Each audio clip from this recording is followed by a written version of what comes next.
Hello and welcome back to the Real Music Talks. Today's guest is BJøRN FELLE. How you doing, BJøRN? Yeah, I'm great. Thanks, Dan. How you doing, mate? Yeah, not too bad at all. For people that have never heard of you before, how would you introduce yourself as a musician and an artist? Oh, wow. Okay. What what an interesting question. Okay, so I'm BJøRN FELLE. I make electronic, industrial kind of techno type stuff. Yeah, it's a bit of a merge of a few different genres, which I guess we can get into. Cool. So I guess it's good to sort of start with how did you first get into music? You know, like what was your first influences? When did you first hear music? What was the first instrument you picked up? Well, my earliest memory of that would be actually when like from the earliest age when I could stand, I would reach up and hit the keys of the piano in the house, and my mum was like, "Right, let's get him on that," and I kind of went down the kind of classical that kind of branch. I learned music in a house with an eccentric old woman who had like walls made of sheet music. It was amazing. And then I grew up listening to a lot of Blur. They're kind of a persistent influence. Radiohead, Bowie, and then latterly, industrial stuff like Nine Inch Nails, Skinny Puppy, goth stuff like Killing Joke, and then techno, electro stuff. So Soul Wax. I'm just going through my library at this point. So yeah, but so it was like kind of emerging from that kind of classical training and taking bits and pieces of that and then making it really horrible, basically. That makes sense. So did you start off playing classical music and then Yeah, branch yeah. into the other genres? Yeah, exactly. Yeah, I grew up playing a lot of Bach and Mendelssohn and stuff like that. And it does still kind of come through every so often. There'll be a chord progression or like a walk-in bass line that's like, oh, well, I kind of plagiarized that from some dead composer, maybe. So yeah, but it was very much a case of transitioning from that to much less traditional music. And then once I found, computers and synthesizers, that was it. That was the way forward. What is it that appealed to you about that sort of music and that sort of style and those sort of instruments? I guess I'm kind of asking, how did you make that transition? What was the main driver? I've been I've been kind of exposed to some electronic music when I was a kid. My dad played me, that ELO record, the one with the big UFO on the cover, that really trippy cover. He used to play me War of the Worlds and stuff like that. And you hear sounds that you never hear anywhere else. It's not like a violin where you think, oh yeah, that's a violin. You'll hear a sound and you're just like, what the fuck was that? And I wanted to make those sounds. So I do. And as I mean, I think it was Vince Clarke who said about electronic music, we can do anything with sound, and you can start with white noise, which is every frequency of sound that a human can hear, and then you can carve it into something that just sounds completely unnatural, and terrifying, which is the plan. It's an interesting concept, right? Because I always see like electronic music as being like the future and where everything's going, but also you've got limitless tools at your disposal and you can make any sound. So how do you decide like what sounds to go for, and how do you compose music? Like what does that process look like? That's a great question, because coming from a classically trained, well, I hate to use the term because it sounds so pretentious, but it's true. I was coming from that background where everything's quite narrow, in the sense that there's a limited range of instrumentation. The kind of stuff I was playing was the kind of stuff that was, written at a time when people would riot if something wasn't what they were expecting to hear. If it wasn't, a nice Mozart concerto, if someone played the Rite of Spring, everybody would just lose their shit.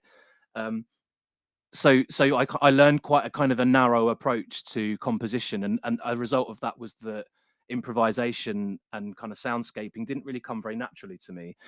And then I basically got a little monosynth, which is just a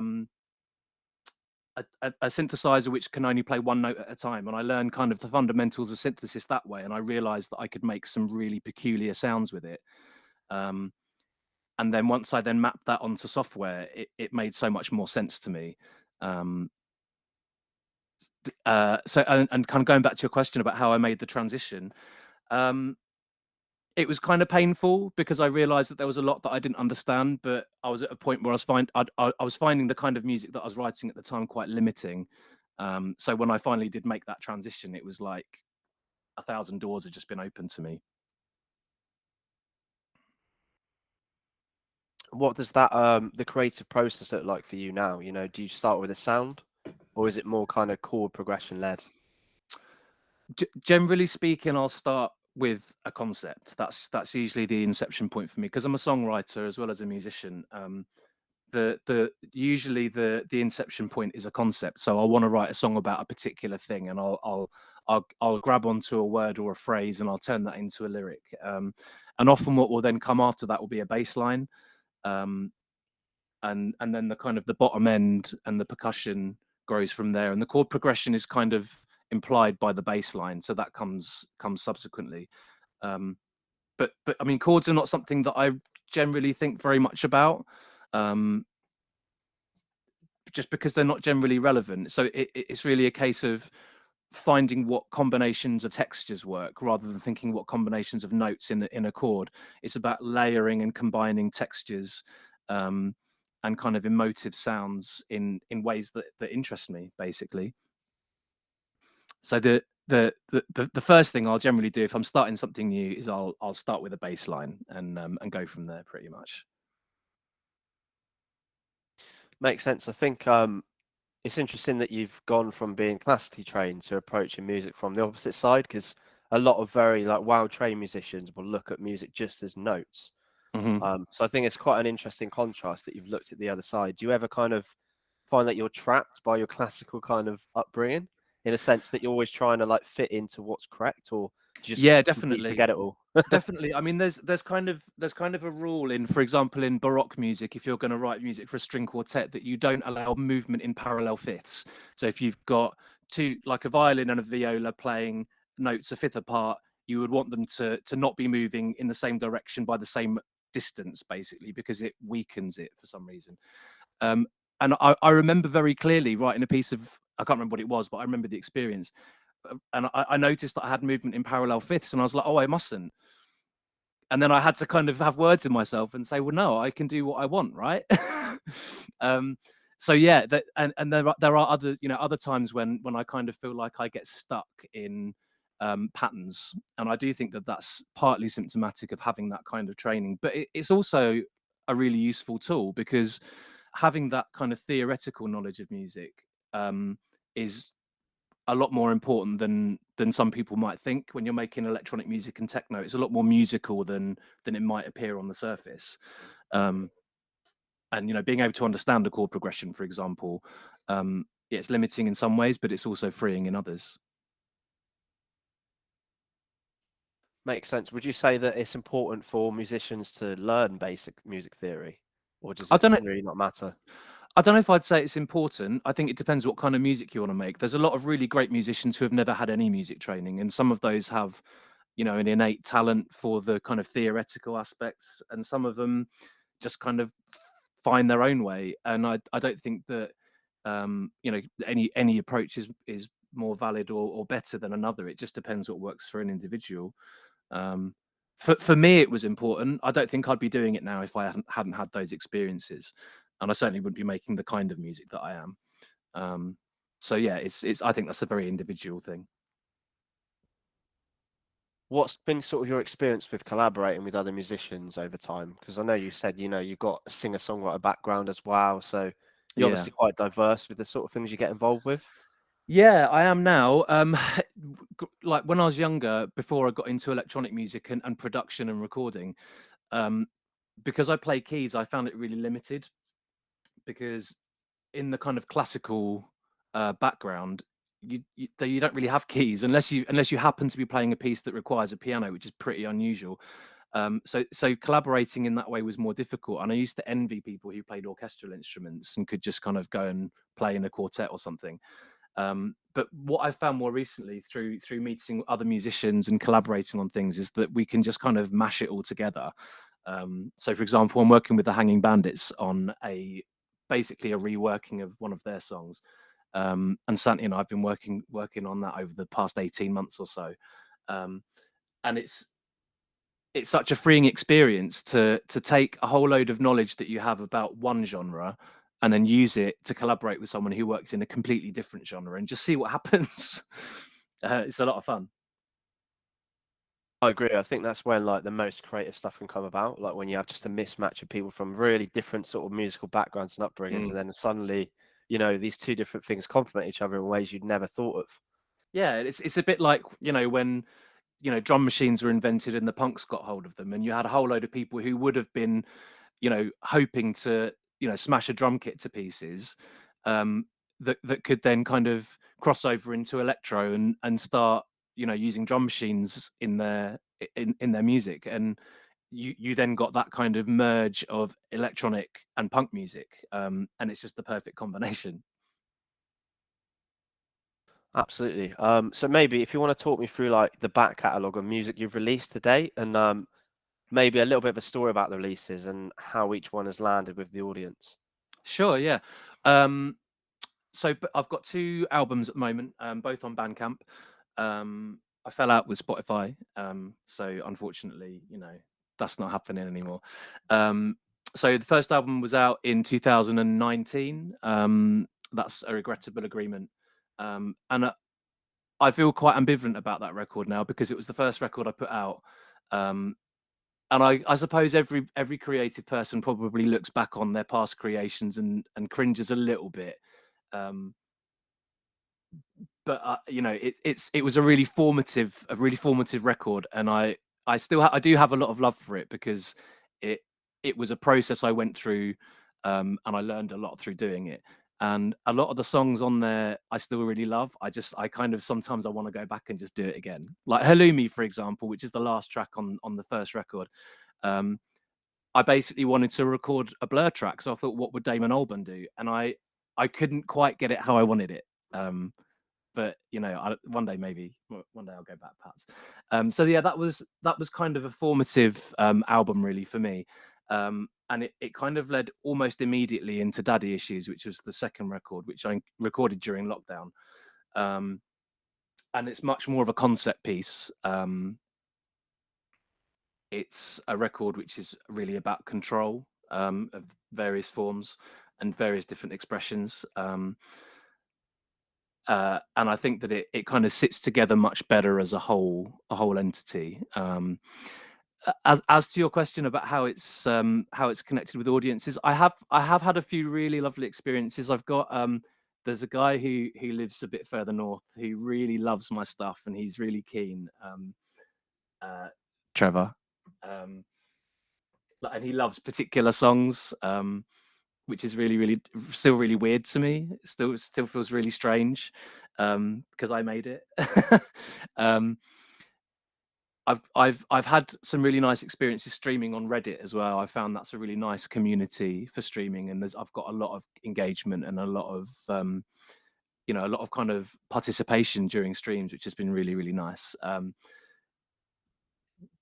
I would say that audience engagement with the albums is something that I definitely want to work towards, because it's so hard to build a following, as you'll know.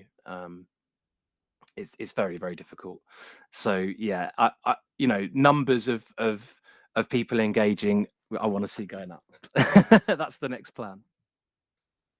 Sure. And it's all about like that engaged audience as well. Like, I mean, I think especially in the Spotify age, people get a bit sort of like engrossed in the number of streams they've got or followers on there, but it's not the be and all end all. Like, you know, if you're creating an album, I'm sure you'd rather have someone come to you and say, I've listened to your whole album number of times and I love this track, you know, like Trevor said, you know, like people like that, they really make it worthwhile. Absolutely. Yeah, that's much more valuable to me than you know, thousands of streams. I'd rather have that personal love that you get from individuals who kind of reach out to you and like, dude, I love Space Invaders.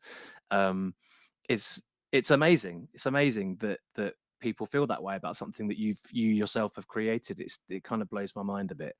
As for the whole streaming stuff, I mean, you're right in what you say. It's not the be all and end all, but unfortunately, it's kind of permeated all of music now. So if you want to get a gig, for example, they want to know how many followers you've got, or if you want to attract the attention of a promoter, they want to know how many followers you've got, or if you want to, get someone to,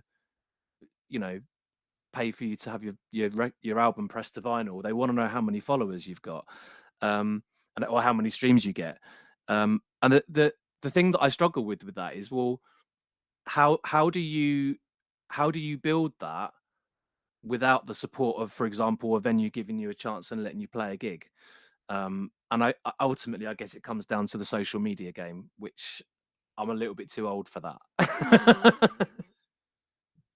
I don't really get it. That makes sense. I think a lot of musicians are in the same boat really with that. Yeah. But you raised a valid point there. And, I mean, I push people for this sort of like an answer to this question, but really no one knows. Like, what do you think is the way out of that? Do you think there's a better music industry? Like, what would that look like? Well, my gut says we're in too deep now. I think a lot of people are used to being able to pay £8 a month and listen to as much music as they want. And I think the industry moving back to people buying albums, I don't know. I think that model has had its day. I really love what Bandcamp are doing. That's, I feel, a much more rewarding way of distributing music, certainly from the artist's point of view. And the kind of the vinyl resurgence, I think, is a really great thing as well. This trend for physical media to be more highly valued, I think, is a good thing. But whether or not that's enough to kind of turn the tide, I don't know. I think that streaming is probably where it's at now. Yeah, I don't disagree. I mean, I was just thinking, I was watching Minimalist on Netflix the other day, and I was thinking, like, how can you sort of look at that in the way of music, right? Like, you appreciate music more for the art rather than literally just something that you quickly chuck on. But I'm still guilty of it. I still have Spotify playlists and flick through if I don't like the track, or do you know what I mean? Like, everyone does now. It's quite hard to get away from that. Yeah, and I mean, I used to use Spotify myself, and you do very quickly get used to it. And you're like, oh, this is great. I can listen to any music pretty much. The turning point from my point of view was when I realized that I was paying them more every month than they were paying me every year. And I just kind of thought, well, I don't really want to do that. But you're right. It's great. It's a great service, and that's why people use it. I think there's a lot of arguments saying Spotify should reward the artist more, but it's difficult when the consumer's the one that would pay the £9 a month or whatever to get every bit of music out there. And that's the thing. They're thinking, what does the consumer want? And then they're giving them that. Well, they are, but you're right about that. They are thinking about what the consumer wants and making sure that it's value for money and it's cheap enough that people will pay it. But the kind of the galling thing about Spotify in particular is the amount of investment that they seem to be making into growing. They're adding video to the platform, I understand, and they're moving into other countries where previously they didn't provide a service. So which obviously all businesses want to grow, but I kind of think, well, if you've got money to invest, then you've got money to pay the artists, right? So do that. I don't care. Agree with you. I don't care. I don't care about you for adding video. That's what YouTube's for. I'd rather you just paid me. Yeah, agreed. I completely agree with that. So yeah, moving on to a different sort of tangent. Obviously, like, live music is something that musicians need to do to make money these days. Have you got any plans to take what you're doing live in some way? Yeah, definitely. So I've prior to the apocalypse, I was going out on open mics, and we were starting to there's kind of a collective of us around the area, and we were starting to set up small gigs and things. So I had to kind of build a rig that would be capable, because my music isn't that easy to perform live because there's so many layers to it, and it's just me. So I had to build something that would be capable of doing that. And I had a kind of a working but somewhat janky system. And then during lockdown, I built like a portable computer that can basically run all of my software, all of my plugins. And I was just about to start taking it out, and then lo and behold, all of the death. So I'm looking forward to getting that out and terrorizing some people. Should be fun. Makes And sense. I guess. Sorry, go on. I was just going to say, and I recently added a keytar to my rig, a wireless keytar, so I can parade around like an 80s buffoon and give it some keys. Nice. I guess that adds to the stage show quite a lot, right? Yeah, this is the audience. that's it. I mean, I realized quite early on that the main thing that I was doing during performances was delivering the vocal, right? So in between, because it's not guitar music, so in between there's not really a lot for me to do, and I can twiddle some knobs and stuff, that's cool, but I wanted to be doing more. So the keytar kind of allows me to be untethered from the rig, and then I can do a bit more performance wise and make it a bit more interesting. And I'm really interested in adding visual effects as well, so I want to add a projector to my live setup so I can get some crazy visuals going on as well. Nice. That sounds like an experience. I'll have to definitely come and see that. That'd be great. That'd be great. You'll be first on the list. Yeah. Nice. Well, Nice. I also stapled a green screen to the wall in the studio just next to me, and so I've been having a lot of fun on streams, kind of superimposing videos into the background, and onto myself as well. So there's lots of fun to be had with visual media as well. I love that you're mixing that in, because it's another creative outlet, right? And it complements the music. Yeah, exactly. Yeah, and if you're trying to tell a story as well as a songwriter, if there's a concept that you're trying to get across, it's lovely to be able to explore the concept from a different angle, and one which may not necessarily be the expected way. Just to kind of keep the audience guessing and keep people thinking about what you might be on about. Love it. Yeah, I completely agree. So you're going back to the apocalypse. How did you sort of find it? Like, how did you deal with things? How did it change what you were going to do? I mean, obviously you're going to go out to play live, right? So I guess you went back into the studio and wrote instead. Yeah, exactly. I was planning to have a break after a regrettable agreement from writing, because writing an album is quite intense. And although I wasn't, I don't have a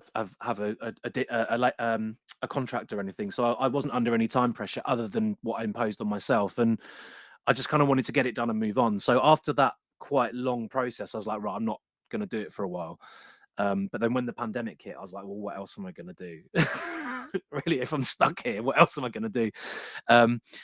One really nice outcome of the pandemic, from my point of view, was that it did get me into streaming, which wasn't something that I'd really looked at. I don't really know why. I just didn't really consider it. And then the Hanging Bandits set up a this has been happening all over the place, like a Facebook based open mic, basically. So it's online.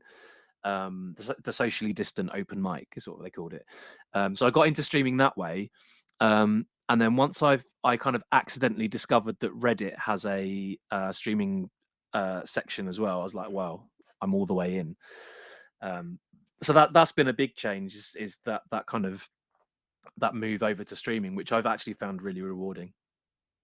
Well, much more rewarding than I thought I might. Yeah, I think a lot of people adapted to that, and there was all these new like software platforms that came out, startups, Yeah, all this stuff going on, and it was great that people were still like engaged. And actually, like, I did a little live stream event, and the best bit is that the fact that the audience can engage and write comments and stuff, and chat as you're playing. Yeah, exactly. And that's what I've found to be, I think, the most rewarding part of it, because you can get that very direct, very immediate response. And I've had experiences over the past year of, like, for example, somebody who has come back on repeated streams and has started requesting songs, which is so weird from my point of view. it's so strange for somebody else to ask me to play one of my own songs. It's a head fuck. So yeah, that direct, immediate, you know, audience contact is amazing. Yeah, and I think there's going to be a way forward in terms of like mixing that into an actual live setting as well, you know, and people are face to face. I don't know what that'll look like, but if there's a good way of doing it to make it interactive, why not, you know? That's an interesting idea. We need some new tech. I'm not a coder. Well, I might be able to hook you up with that. I mean, the if it's like a small gig, then you'd get you can have direct, you know, audience participation anyway. But I could imagine like an app on your phone where you can kind of vote for the next song on the set. So, you know, rather than just kind of shouting out into the void with thousands of other people could vote for what song they want to hear, and then it will like come up on the screen. Oh, everyone wanted to hear Creep. Oh fuck, we've got to play it now. The band would have to rehearse a lot, right, for every eventuality. Well, I suppose, yeah, either that or they'd have to be really restrictive about what songs they put on there. It's like, shit, we haven't played that in decades. We'll have to just muddle through. That'd be entertaining, though, to be fair. Sure, it'd probably be quite fun from their point of view as well. Absolutely. So we talked a little bit about it, but, you know, you've done 2 albums. You're looking at how to go, you know, on tour and stuff. What's kind of the plan for the future, really, from here, you know, even short term and long term? Yeah, so I'm working on a big project at the moment, which is it's going to be a big concept piece involving a double release, and some visual stuff and some videos as well. So that's taken up a lot of my time at the moment. So I want to get that done and then start playing it to people. Basically, that's the plan. That's the plan. But it's also, I think it's about finding the audience as well, because my music's really weird, and I think for a lot of people hearing it live, I think a lot of people would quite justifiably be like, what the fuck is this? You know, if I get up and play Iconoclasticide, people are going to be like, what are you doing?